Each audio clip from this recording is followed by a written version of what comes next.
Warahmatullahi wabarakatuh. Salam sejahtera untuk kita semua. Om Swastiastu, Namo Buddhaya. Salam kebajikan, Rahayu. Salam Pancasila, Merdeka. Saudara-saudara sekalian, seluruh rakyat Indonesia yang saya cintai dan banggakan dimanapun kalian berada. Puji syukur kehadirat Allah Subhanahu wa Ta'ala atas rahmat dan karunia-Nya yang diberikan kepada kita semua. Pada momentum yang sangat baik ini, setelah mendengarkan dengan seksama terhadap apa yang terjadi dalam kehidupan politik kita masa sekarang dan mempertimbangkan segala sesuatunya dengan hati nurani yang jernih sebagai kontemplasi, maka saya memutuskan sudah tiba saatnya untuk berbicara. Berbicara dengan nurani, berbicara dengan tuntunan akal sehat, dan berbicara dengan kebenaran yang hakiki.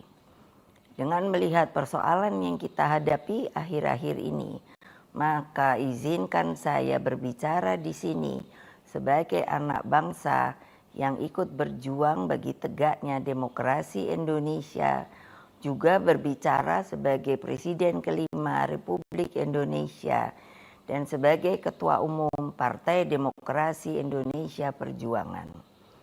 Saudara-saudara sekalian, keputusan Majelis Kehormatan Mahkamah Konstitusi telah memberikan cahaya terang di tengah kegelapan demokrasi. Keputusan MK tersebut menjadi bukti bahwa kekuatan moral, politik kebenaran, dan politik akal sehat tetap berdiri kokoh meski menghadapi rekayasa hukum konstitusi. Kita semua tentunya sangat-sangat prihatin dan menyayangkan mengapa hal tersebut sampai terjadi. Berulang kali saya mengatakan bahwa konstitusi itu adalah pranata kehidupan berbangsa dan bernegara yang harus diikuti dengan seluruh-seluruhnya.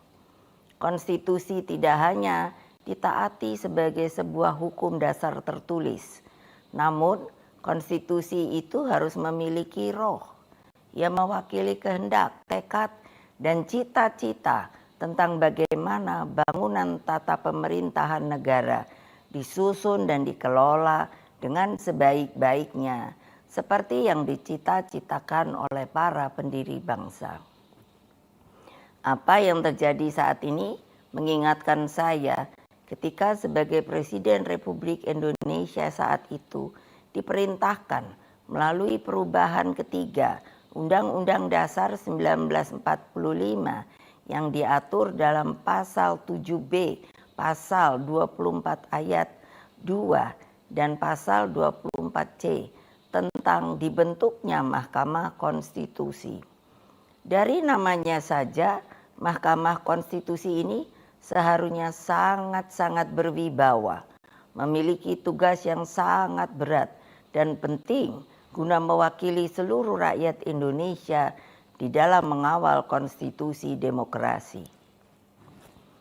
Dengan perannya yang begitu penting, saya sangat serius menggarap pembentukannya. Saya sebagai Presiden didampingi oleh Menteri Sekretaris Negara mencarikan sendiri gedungnya, dan saya putuskan berada di dekat istana, yaitu suatu tempat yang sangat strategis yang disebut sebagai Ring 1, sehingga Mahkamah Konstitusi tersebut harus bermanfaat bukan bagi perorangan, tapi bagi rakyat, bangsa, dan negara. Saya ingat waktu itu, Ketua MK yang pertama adalah Pak Jimli Asidiki, dan saya sangat berterima kasih atas segala konsistensinya selama ini. Saudara-saudara sekalian, seluruh rakyat Indonesia yang saya cintai dan banggakan, dengan seluruh suasana kebatinan terkait pembentukan MK ini, apa yang menjadi kehendak rakyat melalui reformasi adalah suatu perlawanan terhadap watak dan kultur pemerintahan yang pada waktu itu memang sangat otoriter.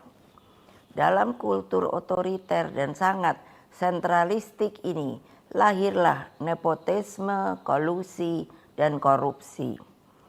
Praktek kekuasaan yang seperti inilah yang mendorong lahirnya reformasi.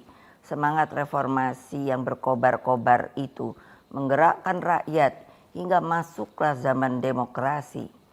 Bukan sebuah proses yang mudah, bukan yang indah, karena pada waktu itu sampai saat ini kita masih seharusnya mengenang dengan perasaan hati yang begitu sedih atas pengorbanan rakyat dan mahasiswa melalui peristiwa Kuda Tuli, peristiwa Trisakti, peristiwa Semanggi, hingga berbagai peristiwa penculikan para aktivis, bagian dari rakyat, dan lain-lain.